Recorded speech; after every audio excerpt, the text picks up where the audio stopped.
I'm saying? Like, what legacy are you gonna leave behind? Nobody cares about this extra stuff. They gonna care about it for a couple months and that's it. They gonna put you on a t-shirt or whatever like that and that's it. Other than that, they don't care about the rest. Like how you impacting other people's lives. So when you leave and they speak about you, what do you want people to say?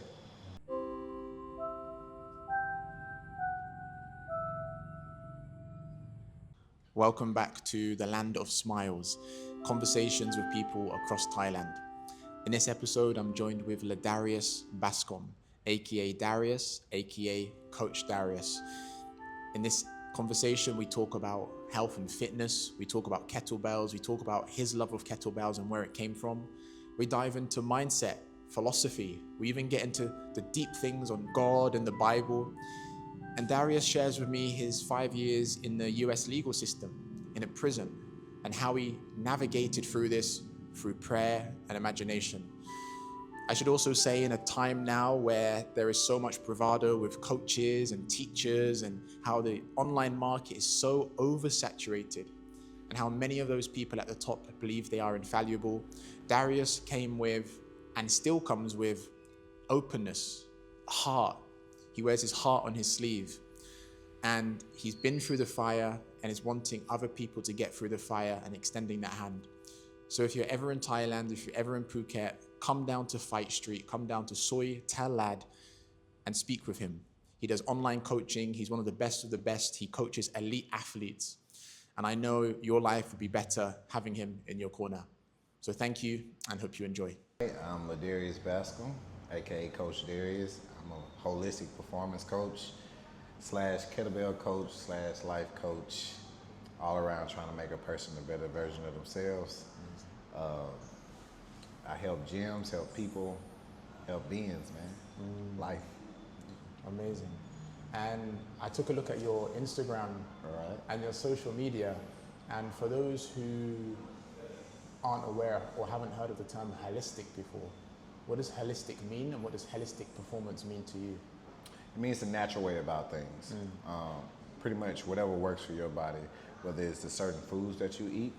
So we could toss around the word functional, but holistic is just natural. So we're not going the Western medicine way about things. We're gonna eat from the earth, feed off the earth, heal using the earth, the sun, the moon, the water, everything is gonna be totally natural. Now it's not a quick fix, but it's the correct way. Okay. And how do you feel that differs from traditional coaching and being around other people? Do you feel that puts you, actually we'll cut that bit out. No worries. So we'll cut that bit out. Looking at your videos, I was looking at the kettlebell. Yeah, man. The kettlebell. Yeah. You were telling me about it yesterday when we were with Mo. So it looks to be your go-to tool. Yes. And I'm interested to know, where did that come into your life? Where were you in your life when you were introduced to the kettlebell? And why the kettlebell? It's really, I hate to say that it's so deep, but it's very deep. I was at a point in my life where I was really trying to figure out who I am. Like, sports was my identity. You know, high intensity, no pain, no gain. But my body was breaking down, like seriously. And I couldn't control it no matter what I did. So I was on my second knee surgery, and it was terrible. So I'm in my 30s at this point doing it, and right into my 30s doing this knee surgery. And it was another coach, and he was a holistic coach. He is a holistic coach. And I used to just watch him, and I was just like, man, this guy moves so gracefully. He's not even breaking a sweat, but it's like he's picking up the heaviest kettlebell. He's moving very weird, but looks comfortable. So I asked questions, and he helped me. And at the time, I had so many health conditions. So the kettlebells came along at the right time. Like, I couldn't deadlift without pulling something in my back, no matter how good my form was. Dumbbells, I was hurting my wrists all the time. And when I started using kettlebells correctly, I was able to wake up my mobility, get stronger than I ever thought I could be, and still feel athletic. So it contributed to, and I felt free. Anytime I moved with the kettlebells, bro, I can't explain it. Like, if I had something on my mind and I do a kettlebell flow, I wouldn't even say like, oh, I'm gonna do a press or swing this. I just start moving. And it's like the kettlebell moves as an extension of me. So I just knew that's exactly what I needed. Wow.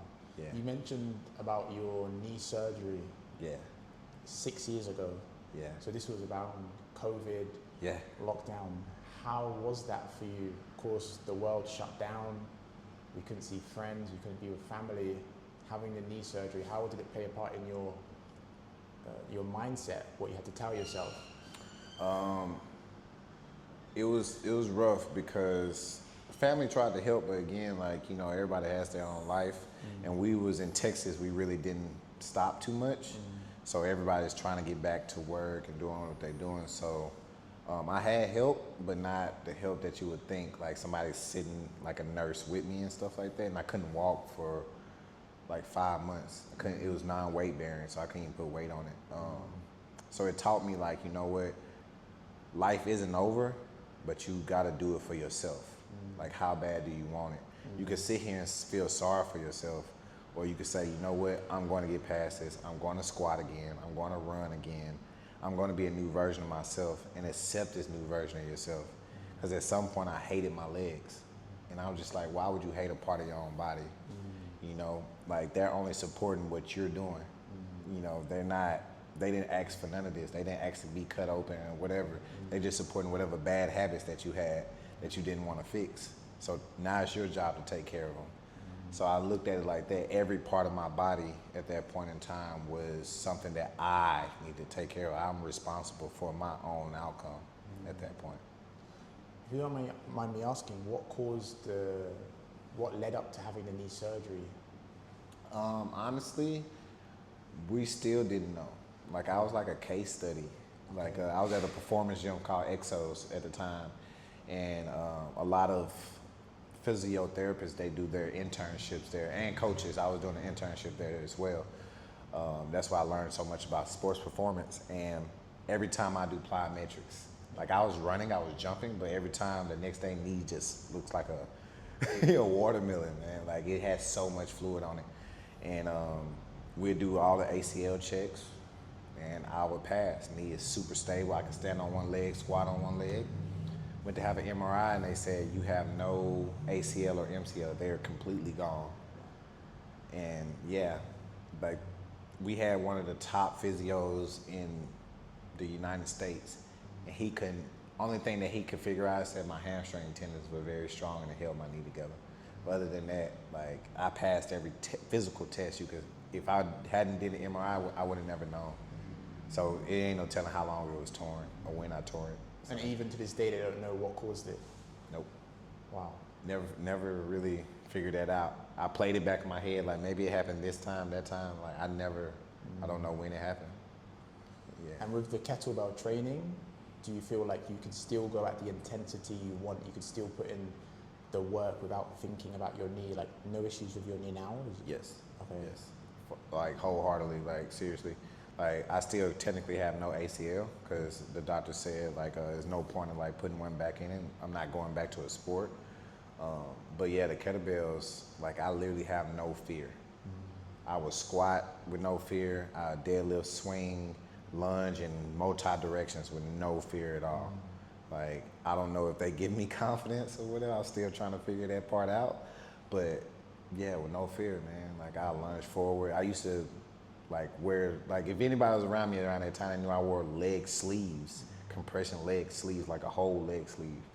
And like, now, like, I don't put knee sleeves on, nothing, no type of braces, anything. Like, just straight work.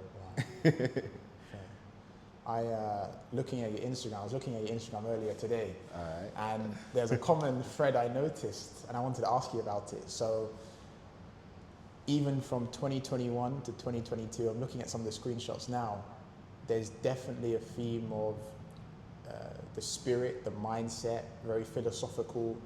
I'm going to read you some. Okay. Patience is bitter, but its fruit is sweet. And I'll say to those watching or listening, this is before AI. He was writing all this stuff before AI. Take the long view. By being patient and following the process, individual expression will flow out of you naturally. There's more. I see Bible verses. Therefore, I take pleasure in infirmities, in reproaches, in necessities, in persecutions, in distresses for Christ's sake, for when I am weak, then I am strong. And then there's this one, and I feel you're putting your heart into this, I see it. I know it's a lot that can relate when I say dealing with self-doubt is a war that is fought in many battles. I'm in an industry where you tend to compare yourself to others and define your success to others. Our talents are based off social media at this point. If I don't get 1K likes or 10,000 followers, then I'm not a good coach. In reality, I am a great coach. My quest to become this great coach wasn't easy. The road here wasn't sweet. I cried many nights and wondered, am I doing the right thing? I prayed and prayed, then prayed some more for answers. I know I'm supposed to be explaining what I'm doing in this video, but I'm here to tell you, my purpose is to help people. I went through the pain so I can understand others' pain. I climbed out of that hole so I can understand how dark that hole you're in is. Your coach, your friend, I can relate. There's many things. There's many things, man, I can ask you man. on that. Many things. And I should say, I grew up my mum was Christian, my dad, he's Muslim. So I grew up in two households, two mindsets in the household, Islam and Christianity. Yeah.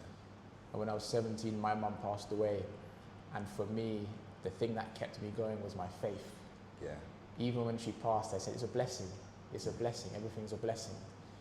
And so reading that, I saw myself in that a little bit, what I would say in the mindset I have. And, not to make it about race or color, because I look at the heart of a person. Yeah. Perfect. What was going through your mind at this time? What stage were you in your life? And there's so many questions, man.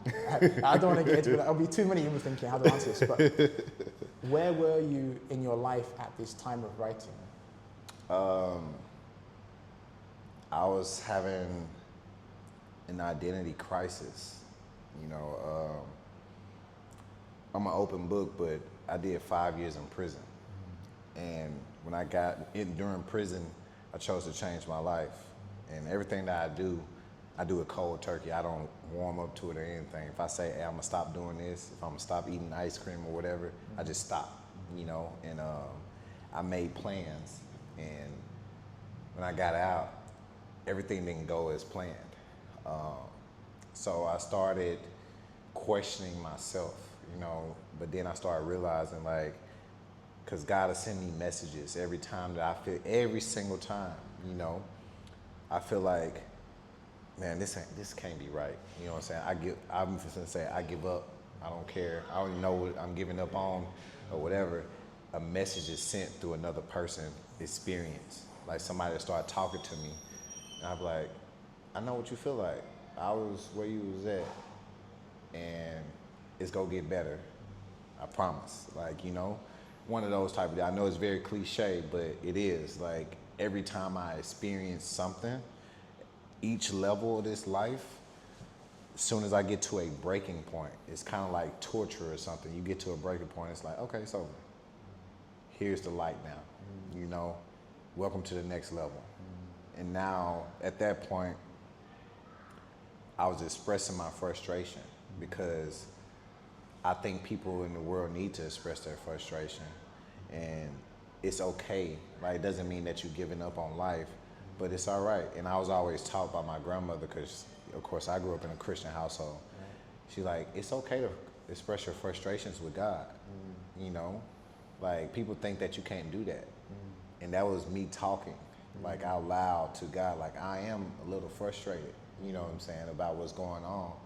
But at the same time, I understand what you're putting me through. I understand I have a purpose. I didn't choose it, but I'm gonna put on my big boy drawers at this point, But I just want to let you know, yeah, I am human. I do have emotions, and I'm frustrated. So anybody else that feel the same way, it's all right. You know what I'm saying? But we in this together. Yeah. So my purpose is to help you, because I understand. If some people that say oh yeah, I understand what you're going through, they really don't.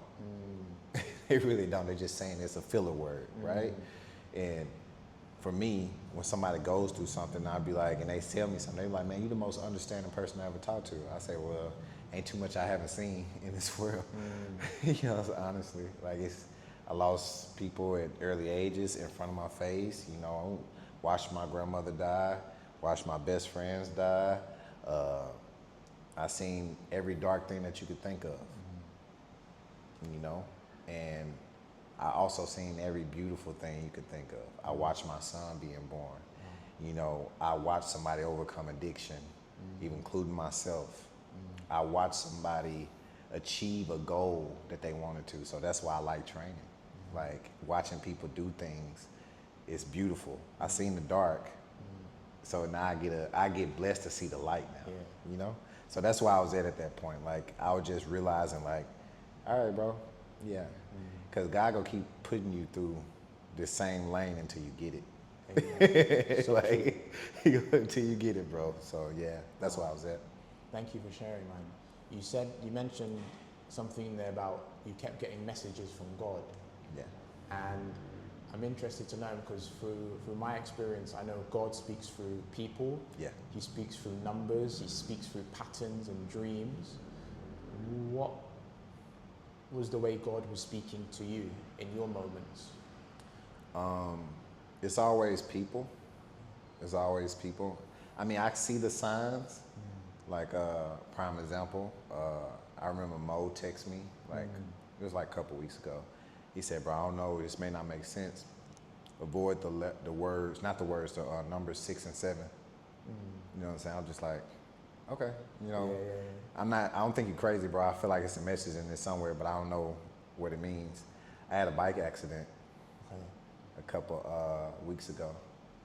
And the address of where I had to crash it started with 67. Wow. Yeah. And Mo sent that to you beforehand. Yeah. He said, I don't know why, bro, but just if you see something with 6 and 7, avoid it. And that's why I had to crash it. Yeah. Wow. Yeah. It could have been worse, but I mean, of course I'm still here. But like, yeah. And I didn't think about it. I was in the hospital and I was talking with a friend that was with me and I was saying that and they was just like, let me look up the address. And I was like, look at that. I was like, bro, that's crazy. So it's like, yeah, even then sometimes, like I used to smoke marijuana a lot and somebody randomly come up to me.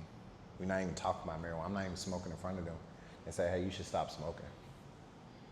Like, what are you talking about? Like, I'm all right. I'm swinging kettlebells. I'm holistic. You know, like, nah, you should stop smoking. And then when I stopped smoking, I started seeing things clearly.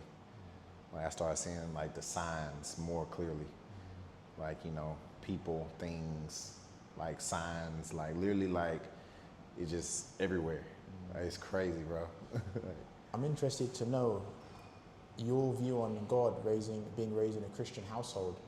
Is your view on God the traditional Christian way, going to church on a Sunday, we go to God through Jesus, or do you have a different approach? What's your... My approach, yes, we have to go through God, through Jesus. Yeah. You know, that's my approach. But like learning, when I was in prison, bro, I read the Bible like from beginning to end like 3 times. You know, of course, when you don't practice something long enough, you do forget things. But if you ever notice, like everything that we supposed to do, we're supposed to love one another. You know, that's something that I'm big on. So that's my belief with God. Like God teaches us to love one another. Even when you pray, the elements of prayer, you know what I'm saying? Like you only pray for yourself once. You only ask for one thing. Out of that 5 elements, you only ask for one thing about yourself. Everything else is about everybody else. Yeah. So that teaches me, like, it's not about me. Yeah. You know, like God go look after me no matter what. Yeah. So yeah, because at the end of the day, somebody made the ultimate sacrifice so I could be here and be forgiven. So if we just talking about loyalty, like, you know, some people like, man, I'll take a bullet for you. Well, somebody took way more than that for you, bro. You know what I'm saying? So yeah, my belief system is everything goes through Jesus Christ, our Lord and Savior. You know what I'm saying? So, and Jesus saved me through addiction to drugs, money, girls, you know, the fast life. You know, it's a lot of people to this day that probably don't forgive me for a lot of things I've done. But somehow God keeps giving me chances. I'm still here, you know what I'm saying, living a amazing life. Like, you know, if you looked at it on paper, I shouldn't even be doing that, you know what I'm saying, but I am. So, yeah, that's how I feel, yeah. There's something I want to show you. So I have to, my finger has to keep going on this on the laptop, but whilst you're talking, I'll show you this. So this has been my wallpaper for the last month. This is Daniel in the Lions Den. Yeah. Guess who threw him in there? The king. Yeah. The king. Yeah. This is I came upon that photo March, and I made it my wallpaper. I was going through something, as many people do, and I love the story. You know, favored by God, loved by King Darius, but then the people plotted against him, told King Darius, put him into prison because this new rule, you can only worship King Darius, and they put him in, and his faith was on God. So I want to ask you, being in prison 5 years, what does that do to a man? The people you saw around you, how did you get out and stay sane? Prayer. Prayer. I didn't miss a beat. That was the one thing that they couldn't take from me. That in your imagination, you know. I was beat down physically, mentally, and they tried to spiritually every day. When you say they? The system. Okay. I would say the system. You know, you have correctional officers. Like, I like to read. I didn't think I liked to read, but in there I had like sacks of books, man. Like, you know, and yeah, like controlling your temper and stuff like that. Like, you know, they'll say, all right, I know how to get to you. Let's go tear up some of his books. Oh, we need to search your house, your cell. And they throw stuff everywhere. And then you got to go back and clean it up and stuff like that, just to kind of agitate you to do something to mess yourself off, or make it hard for you to try and just be peaceful, you know? So I pray for forgiveness continuously, grace, and strength. And even when I pray for strength, I know God just go keep putting me in situations to be strong. So, because I knew, I'm in a time capsule. I say when I go home, it's gonna be even harder. Because right now I don't have any distractions. You know what I'm saying? It's distractions, but it's not distraction. I'm in survival mode right now. I know what to expect. I know what they're gonna do over there. I know what they're gonna do over here. I know what he's about. I know what this correctional officer's gonna do. I know. Like, it's not a surprise every day when I wake up. It's the same thing on repair to repeat. You know, I know what lockdown is like. I know what only seeing the light of day for an hour is like. It's on repeat. I conditioned myself to do that, but I kept thinking ahead. Like, eventually I'm gonna be let out of here. I can't let this be my mindset forever. So I just kept praying. You know, God, watch over my family out there, because I'm not there to help and protect them. And let them not forget that I love them. Because I know the actions that I've done, it doesn't show love. You know, because I did stuff to be away from them. So it doesn't show that I love them. You know, it doesn't show my son that I love him, because I left. You know, it was a choice. I wasn't wrongfully convicted. I did what I did, and I was convicted. So that doesn't show that I love him. So God, could you just please fill his heart with some type of understanding? That's all I pray every day. I journal, pray, study my Bible, and read, man. Yeah. There's a man called Saint John of the Cross, and a few hundred years ago, maybe 1,000 years ago, I don't know the exact date, but he was thrown into prison for challenging the system of the day. He was in house arrest for months, perhaps years, and he wrote this book called The Dark Night of the Soul. That's where we get the term from, Dark Night of the Soul. And he said, in the dark, the eyes begin to see. Yeah. In the dark, the eyes begin to see. And I'm interested, in that 5 years, coming out of that, do you feel that accelerated your spiritual growth and closeness to God than anything that's ever happened in your life? Yeah. Nobody can tell me. I don't care. No crystals, nothing. Like, I don't care. Nobody can tell me, you know, it's social media now, man. Right, Like, 100%. everybody has a platform. God is Yeah. not real. We aliens really came here to do this and that. Yeah, whatever. Yeah. That's fine, bro. I still love you. That's what God want me to do anyway. You know what I'm saying? I still love you. I ain't like, oh, I'm just spiritual. I don't believe in this and that. Okay, cool. I still love you. You know what I'm saying? I appreciate it. And I pray for you that God enters your life. You know what I'm saying? Because it's no way. Can't nobody explain it to me scientific. The stuff that I went through in my life, and I'm still sitting here to this day. Is no way. I'm a firm believer. Like, in there, I was in a system. I was sent off 10 hours away from my home, so it's hard for anybody to come see me. You know what I'm saying? So visitation, I wasn't getting that a lot. Now, in the first beginning, I was. And then they put me in what they call regions. So, like, you'll see a parole board. I had an 8-year sentence, and I did 5 on the 8. And my first time seeing parole in a region was known to set people off, that means like you go see parole and they say, oh, we'll see you in a year or 2 years. Like, you seeing people come back and they say, man, they gave me a 5-year set off. I mean, they can't see parole board until 5 years. This region did not even have a over 50% parole success rate. And I made my first ever parole. I'm like, can't nobody explain this to me, man. Like, you know what I'm saying? Like, Parole. Can you just explain what parole is? Because I come from the UK. oh, my bad. Sorry about that. So in the US, if you have a full sentence, like I had 8 years, it's terms depending on what type of crime you did. Yeah. My crime, I had to do half of my time before I could see parole, which parole would mean they let you out under supervision. Okay. So meaning like, all right, you've been good enough, we'll let you out. And if you mess up, we'll send you back for the rest of your time. Okay. But it's under supervision, you know what I'm saying, conditions, if that much. And they let me out and I was on an ankle monitor for 6 months, and I kept having to report every month. I couldn't leave the country, of course. Okay. I keep having to report like, hey, I'm working, hey, I'm doing this, hey, I'm paying my fees, hey, I'm not drinking, I'm not smoking, I'm not doing any drugs. You have to do this every month, or whenever they call you, sometimes twice a month. They call you and say, hey, I need you to come report today. You know, you gotta leave and you gotta report. They gonna come pick you up, you know? So I made my first one, and in a place where people wasn't making their first one. So I feel like, all right, you know, it's nothing but God. And you got parole after how many years? After my 4th year, but then it took like a year for them to process me through. Okay. So that's what made the 5. Yeah, that's Texas for you. That's Texas. It's a crazy system, man. There's so back in 2023, Yeah.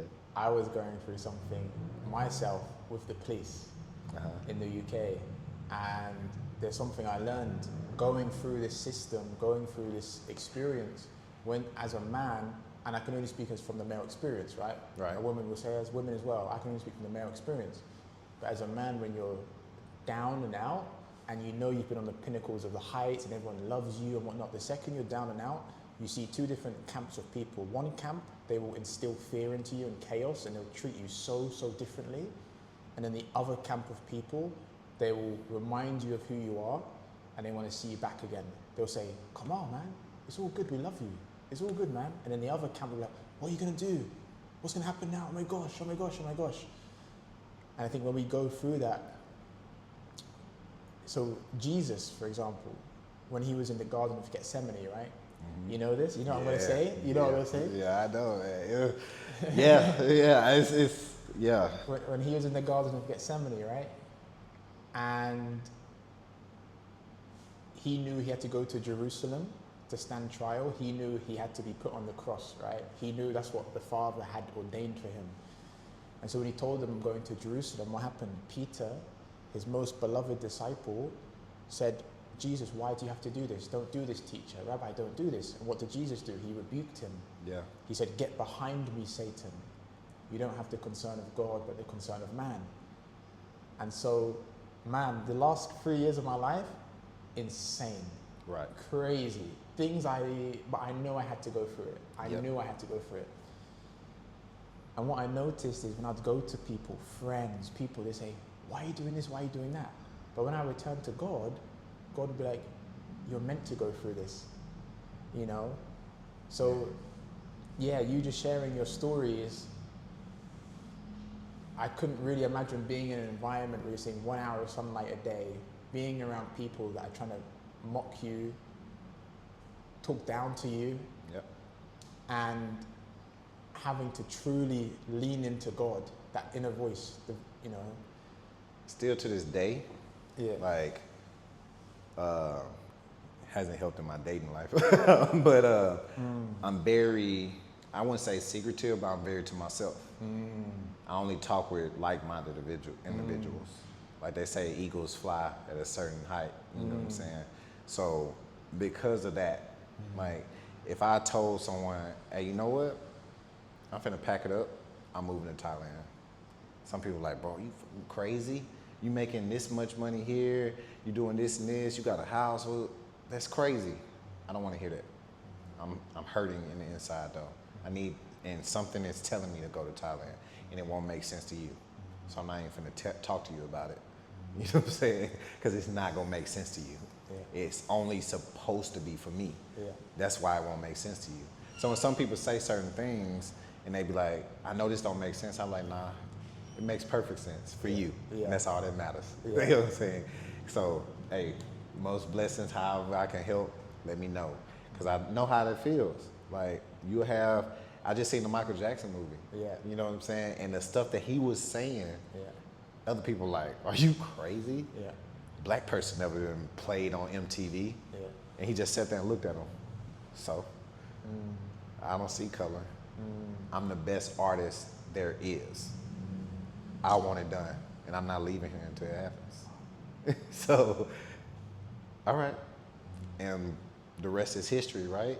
And people that follow that in history, they make history because that's what they're supposed to do. I feel like we all have our parts in making history, but God gives us choices. You can either listen to God or, like you said, you can listen to Satan because Satan will tempt you. People think God tempts you. God don't tempt you. Like, that ain't what he does. Like, he puts a protective bubble over you, and then when you go further away from God, he just removes that bubble. And then Satan just comes in. Job.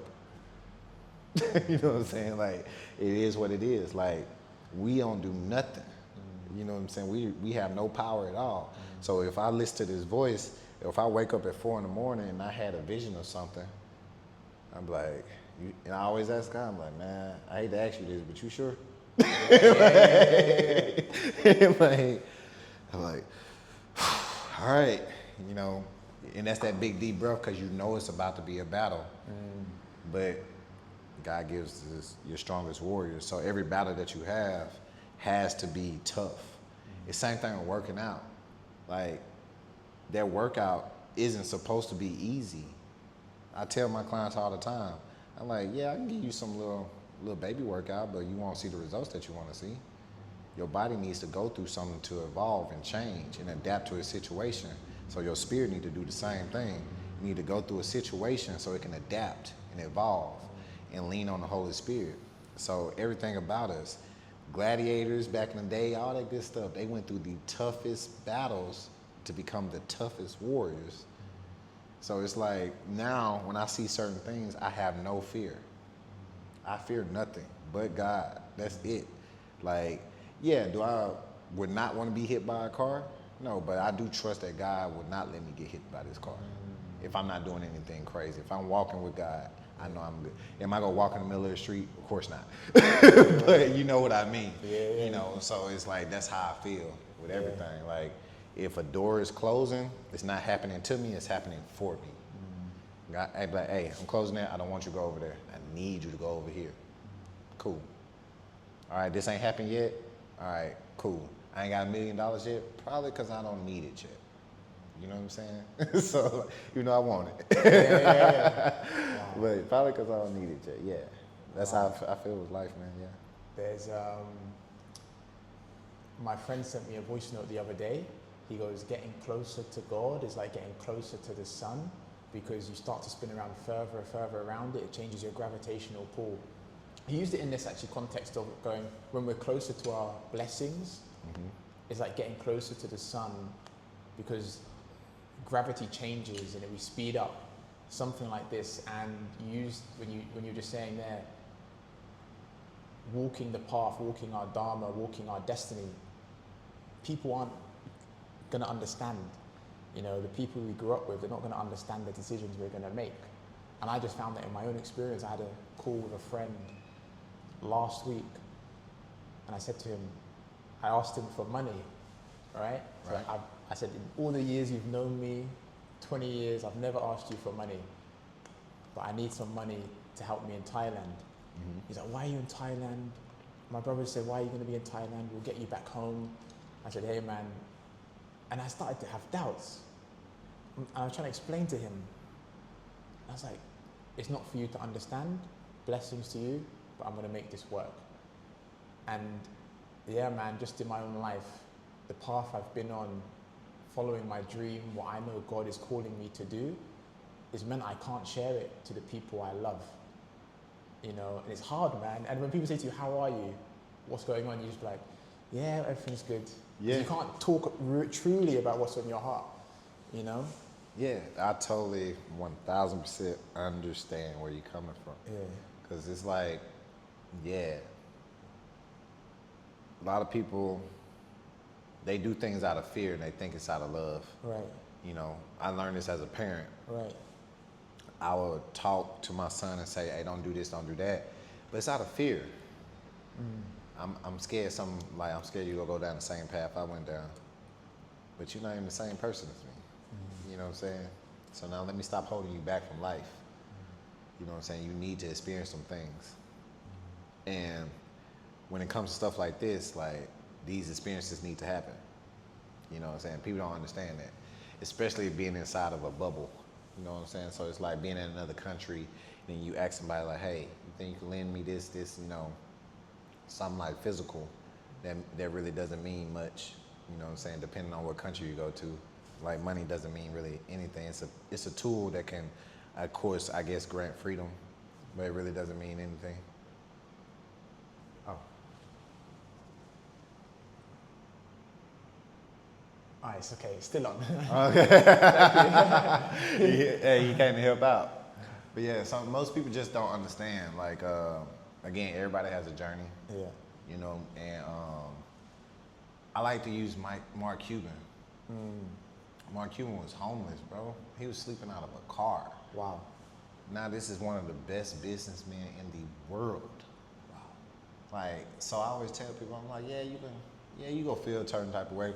But again, we go through these certain things to get us ready for stuff. I got stood in front of my own grandmother, my cousins, my friends and stuff in shackles like I was a murderer, bro. I've been, stripped naked and taking my name taken away and to put into a number, 1954346. I would never forget it. That was me every single day for 5 years. Even when I got out, that was my name, that number. So now when people look at me, I'm like, I don't care what you think about me, because all it takes for one thing to happen in my life is fin to change. Amen. You know what I'm saying? So I don't care. I need to show you this. This is it's a tribe in Africa.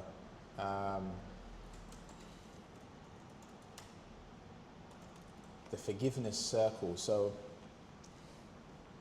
the Babemba tribe in southern Africa practice a restorative forgiveness ritual where an individual who acts irresponsibly is placed in the center of the village. The community gathers for several days to recount all the good deeds and positive attributes of that person, reinforcing their inherent goodness. So it's like, let me show you a photo. So like they do something Yeah. bad, then they just trying to bring them back. Yeah, they bring them back. So the person stands in the middle and they all go around and they say, we know who you are, it's okay. And they remind them of all the good. See, that's crazy. Why don't us as society do that everywhere? Right. Right? Right. Like you make one wrong mistake. Right.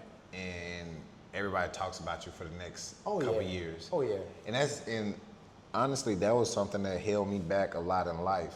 Right. Because I was so afraid to make a mistake. Because if I made a mistake, oh, Darius, this. I'm like, man, y'all effed up as me too. I just, you know what I'm saying? I ain't say nothing about this stuff that you did, you know, but then I just started saying like, you know what? That's why I started isolating myself. And people thought it was because, oh, you're depressed and stuff like that. I said, no, I'm just tired of hearing all this extra chatter that's not benefiting me. Yeah. You know, I'm going to keep going until I figure it out. Yeah. Like, that's the thing. Yeah. I'm going to keep trying every single day. And I like that speech that Denzel made. He always made at all the colleges and stuff like that, the fall forward speech. Yes, And he talked about all the failures, Thomas Edison, everybody. Abraham Lincoln failed at everything in life and became the president of the United States. You know, so it's like, and he even talked about his failures. And look at him, he's one of the, if not the best actor that has ever graced a film. You know, so with that being said, fall forward. You know what I'm saying? Like, they be like, oh man, come back home. I said, I ain't got no backup plan. I'm just keep figuring it out as it go on. Like, nah, it ain't no, oh, I'm gonna go back and start over. No. Yeah. We'll pivot. Yeah. That's it. But we're not going backwards. We go fall forward. That's cool. I failed a little bit. But that failure needed to happen. You know? Jay-Z talked about in one of his recent interviews. He's like, man, I needed to not get that deal. If I got that deal, I wouldn't be me. Yeah. I needed to not get that deal. Yeah. That made me hungry. That made me realize stuff. And then it made me do this over here. Yeah. So, again, it don't happen to us, it happens for us. So, but everybody don't understand that. Yeah. I need to share something with you. Okay. So, and I feel you'll understand it from what you've shared with me. So, at 17, so when I was 10 years old, my mum, she caught a disease, she caught an illness, and no one knew what it was. It was called mixed connective tissue disease. To this day, not many people know. So I was 10 when she caught this disease, and when she passed away when I was 17. So for those 7 years, she would constantly go into the hospital, long patient stays, nurses would come around. It got to the point where we had a bed for her downstairs in the house because she couldn't go upstairs. And during those years, I would have this voice in my head that would say, you know, she's going to die, it's going to be really bad when she passes away. But when she passed away, I found peace. God protected me. God really protected me, and it was a blessing, you know, I kept my sanity. But when she passed away, I began writing this story, this series, and I started writing this script. And I know God gave it to me. I remember exactly where I was sat. And I didn't tell anyone for 2 years. I kept it, and I would write in my bedroom. And I got sent to the BBC at 18 years old. And I kept writing, kept developing it. And God kept speaking to me. He goes, I need you to do this. I need you to go there. I even worked in China for 1 year to be a drama teacher. Yeah. To develop my character. So when a day comes when I'm in a room with a person and I'm sat with them like this and I present them the show, they can say, this motherfucker has done everything he can. Yeah. You know, like going to uni, dropping out, going back, doing English degree, hustling my way into a show, saying, hey guys, I just want to do work experience. I'll make the teas for you just so I know what it's like to be on the set. Like I was that guy, you know? So I did all of these things. And do you think that every step I was taking, people understood why I was doing it? They didn't. Nah. You know, people saying to me, what's your plan B? Are you crazy? You must be naive. I know it's going to happen. Yeah. I know my dream's going to come into fruition because God's told me. I see the signs. I have the dreams. Even to this day, I like, you know, so for me, there's no doubt. But what I learned and what you shared in your story, what God puts us through, the challenges, the dark nights, you know, that's not for anyone else to understand. That's between us and God. And when God speaks to you, I saw this quote somewhere, he speaks to you in his own language. Yeah. So the language he speaks to you, that's between you and God. That ain't for me to understand. The language God speaks to me, that isn't for you to understand. We can understand bits and pieces, but we're going to be called crazy when we say to someone, I just feel God speaking to me. And then we start to dampen it. We say, I feel God. No, you don't feel, you know God speaking to you. You know God speaking to you. Exactly. So when we talk to our friends or our loved ones, we say, I think, no, we know. God's given us that conviction, but we change it to help others understand. Yeah. You know? And that's, bro, you got it. You got it. And that's one thing, again, that's what made me a great coach. Hey man, you need some help with something? Hey, can I do this? I just want to learn. I ain't got enough money to pay for this certification. You know what I'm saying? I may have enough money. Can I do this? Can I do that? Can I just shadow you? Can I, you know what I'm saying? Like, so I can learn hands-on or whatever like that. Like, and I think now, in today's society with social media and so much technology and stuff like that, people forget about that. You know what I'm saying? Like, even as a coach, and I'm at a gym and I'm a head coach and stuff like that, I remember I would ask certain coaches like, all right, hey, could you send me your resume, this and that, and they get so butthurt. They'd be like, oh, you forgot, people must forgot I did X, Y, Z, this and that. No, I ain't forgot, I never knew in the first place. Yeah. You know what I'm saying? But, like, what's so bad about you having to prove your worth real quick? Yeah. I did it. Yeah. You know what I'm saying? Like, Yeah. I came in and got the work. Yeah. You know what I'm saying? So what's wrong with you doing it? You know what I'm saying? Like, what's wrong with you putting in some actual work? You know what I'm saying? Because you never know what you may learn putting in this actual work. Again, just like if you doing, I did door-to-door sales, bro, when I was 16. Okay. You know what I'm saying? But I thought to myself, and I was selling knives. Like, people, if they watching they Shreveport, Louisiana, they know about that Vector knives. I used to sell knives as well. They got everybody, Yeah, right? yeah. And I said to myself, all right, they 10, I can make a nice commission. So I tried to knock on as many doors and talk and set appointments with as many people. I said, if I can do 10, I said, how many hours in a day? It takes me 20 minutes to do a presentation. If I can get 2, maybe 4 to 5 in one day, by the end of the week, if I did 40 or 50, if I just get 1 or 2 people to sign up, that's all fucking worth it. I just beat out minimum wage easily. Yeah. You know what I'm saying? So I'm playing the numbers game, and I'm gonna keep doing it, no matter what. And you were 16. And I was 16. Wow. I'm gonna just keep doing it. I don't care what people look at me. Oh, you walk around with them knives. Yeah, you're right. You want me to show you what they about? Like how good they are? Like, yeah, I'm gonna keep doing it. Like, just like social media, I'm gonna keep posting this stuff until like, oh, I don't like kettlebells. All right, well, you better stop unfollow me because I'm gonna keep posting it. Like, you know what I'm saying? Like, I'm gonna keep doing it. I'm gonna keep talking about God. I'm gonna keep talking about my experiences in life. I'm gonna keep being real, no matter what, until you just get through your head like, you know what? You're right. God was putting you through all of those things, the selling the knives, the door-to-door, building up your character. Yeah. Through it all. Do you feel now that he was doing that for you to gain something materialistically or to develop your soul, to get closer to him? You know, because when we're young, we're saying, God, give me this, give me this, give me this. And then in my experience, then we go through these things. God puts us through these challenges. And by the end of it, we're like, you know what, I don't really want what I asked for. I just want to be closer to you. Yeah. Now, like looking at it at 36, I look at it as like everything was God building me up. Like, even, like I used to look at it like, oh, I had a candy store at the age of 12. You know what I'm saying? My grandmother took me to Sam's, a wholesale grocery store, and bought me all this candy and stuff. And I was the candy man at 12 years old. You know what I'm saying? And I used to think of it like, oh man, I'm becoming a hustler or whatever like that. But it really built a relationship between me and my dad. Because he used to help me with the store. Okay. You know what I'm saying? So, like, it was building some type of bond between us. And even to this day, like, it put like certain aspects and memories of my life that now I can install with my son. Like, oh, it really wasn't about the money. I didn't make a whole bunch of money. You know what I'm saying? Like, you know, I'm a kid. Sometimes I even digged into the candy. I ate the candy.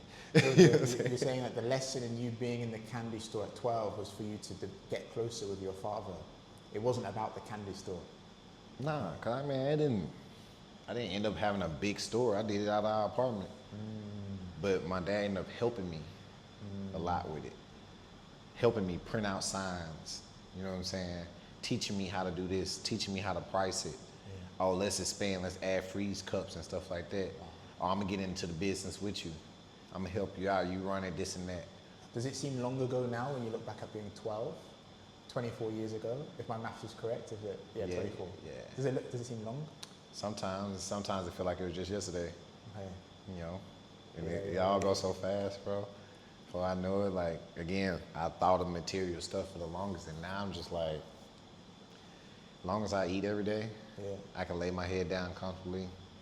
The people around me are safe. Yeah. I'm safe. I did something to help somebody today, I'm all right. You know what I'm saying? Praise The God. rest of the stuff will come. But at the end of the day, nobody remembers it. Nobody cares about how fly you were once you gone. They were like, man, this was the flyest dude ever. Yeah. They put a couple comments on your post. About and then it. they forgot. Look how they do the rappers. Right. You know what I'm saying? But look at Nipsey Hussle. A lot of people, they don't talk about his music. I posted something on my story today.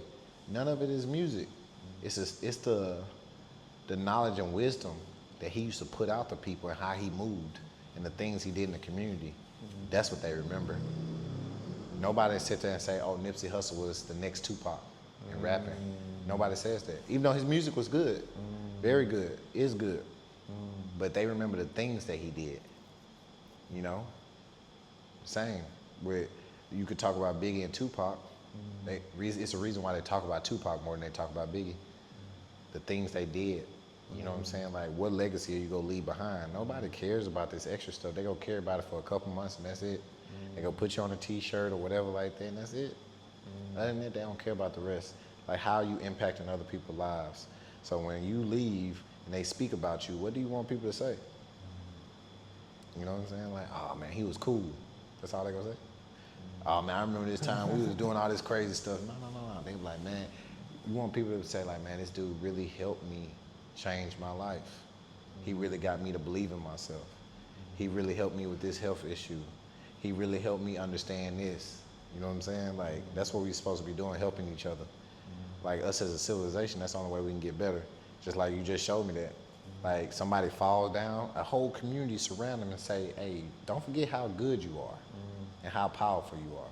But instead, like you said, somebody falls and then everybody start moving away. Yeah.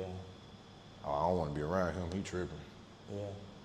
Nah, this is when I need you the most. Yeah. I don't need you when I'm flashy, when I'm doing good. I'm all right now. Right. You know what I'm saying? When I'm hurting, where are you at? Like Drake and freaking Future, where was you at when all of this was going on? But now you want to come around when everything else is good. So it's like, and it builds up these cycles of people having like this scar on their heart. And that ain't what God wants. You know what I'm saying? So biggest message of all of that is you don't need the community. All you needed was God anyway. God moved them away for a reason. You know what I'm saying? Because God wants you to lean on God, the Holy Spirit. That's it. I don't mean to just keep going back religion and stuff with you, but that's just it is. Like, I done been in every situation, and it's a reason why this person won't give you $10. You know what I'm saying? Like, and they got it. It's a reason why they won't send you $100, $200, and you know they got it because that's why you asked them. You know what I'm saying? Like, it's a reason why though. Yeah. God like, nah. I need you to ask me. Ask me. Yes. I need you to ask me. I'll tell you this, oh my days, the fact you said this. So I was working in Bali, right? Half a year. I'll make this really quick. I was working at a school, dodgy visas, co-founders fell out, argument. They're still having a legal battle even now, so I can't talk about it. I'll get extradited back to Bali. Oh man, don't do that. So they're having a legal fight right now. But my time there came to an end. And I remember walking through the rice field of Ubud in Bali. I say, God, what's the next step? What's the next step? I had 5 days to get out because the guy threatened me. I can't even say it like shit. One day. All right. So I said, okay, God, what's the next step? What's the next step? I heard this voice in my head. When I say voice, people are like, oh, what do you mean? You know what I mean. Just go traveling around the world. Just go traveling around the world, raise money, and just keep traveling and documenting and whatnot. So I go, okay, that's what I'm going to do. And I messaged Brandon. I said, this is what I'm going to do. Book a flight to Phuket. I came to Phuket earlier on the Good Friday with £400 in my card, no savings. £400, right? No savings. I'm in the hostel, 8-bed hostel, 8-bed dormitory. I'm there lying in bed thinking, what the fuck has happened? I'm like, what the fuck, God, again? What? But I knew God was in the situation. I knew it. Was Yeah. it tough? Yeah, it was tough. Did I Yeah. know God was in it? 100%. I kept saying, I'm blessed, I'm blessed, I'm blessed, right? The next day I wake up, it's a Saturday, I get an email from an anonymous person. I can show you the email after this. And he goes, I heard what happened. I've seen what's happened. I want to give you money to send you back home. He sent me $1,500 on crypto. Anonymous person. I don't even know his name. Yeah, true story. And the rest I'm not going to share because we'll share. I'll talk to you privately about it. Yeah. $1,500 on crypto. God always provides. Every time. Always provides. And what we have to remember is God works through people. We are a vessel of God. Yeah. And when we deny helping someone, we're denying God working through us. You know, people think, yes, God performs miracles. He'll make things happen. But we're all connected to God. You know, I don't want to get too much into the philosophical stuff. Yeah. I want to ask you just a couple more questions, right? Because I know it's getting really dark. You've been in Thailand for, it's been just under a year. You said you've arrived in June? Yep. June? Last year. Yep. First time in Thailand, first time in Asia. Big jump. Big jump. Very big jump. Very big jump. What are the big cultural shocks for you being here from the US? Yeah, of course I grew up in Louisiana and Texas, so I'm a Southern boy. So like a lot of the Southern mentalities and stuff like that was a big shock. I mean, of course I've been traveling around the world and stuff like that, so I mean I'm used to different cultures, but big culture shock here was how nice people are. You know, I'm not used to how nice people can be. Nobody's stealing anything from you. Nobody has, the ties don't have like an ulterior motive of trying to mess you over and stuff like that. That was a big culture shock to me. I heard about it, but just experiencing it, like you could leave your key in your bike and your bike's still there when you come back out a couple hours later and stuff. Or I could leave my laptop on the table and go venture off, like go to the restroom or go to wherever and come back and it's still in the same spot. Nobody touched it. That was a big culture shock to me. And then I know Phuket is like a big hub for a lot of different countries traveling through. So experiencing a lot of different cultures like the Middle East, the UK, the Russians. Like, you know, of course being from the US, you hear so much about Russia. Yes. You know what I'm saying? You think Russia hates you. Yeah, you same know? in the UK, Yeah, I'm like, man, dang, the Russians, I know they just looking at me weird. They don't like, they really like us though. Yeah. You know, it's like, so it's like a big culture shock knowing like, you just fed lies, man. Like, you just fed so many lies about everything. I'm like, I had a friend I met and they said, oh, you can come to Afghanistan. We'll treat you like you probably won't even have to pay for anything. How much love we gonna show you? And I was like, me? I'm American, you know? And I was like, you sure? You remember what happened in Afghanistan, bro? You sure? They're like, yeah, bro. Like, it's not like that. You know? So I'm like, dang, for real. Like, so it's always a shock every time I talk to somebody from another country. Always a shock to me because they feed us so many lies. Hopefully this video don't get taken down by me saying that. I can cut it out. But yeah, yeah, it's a big culture shock learning about so many different cultures, man. Yeah. It's beautiful. Yeah. And you're here, you're coaching.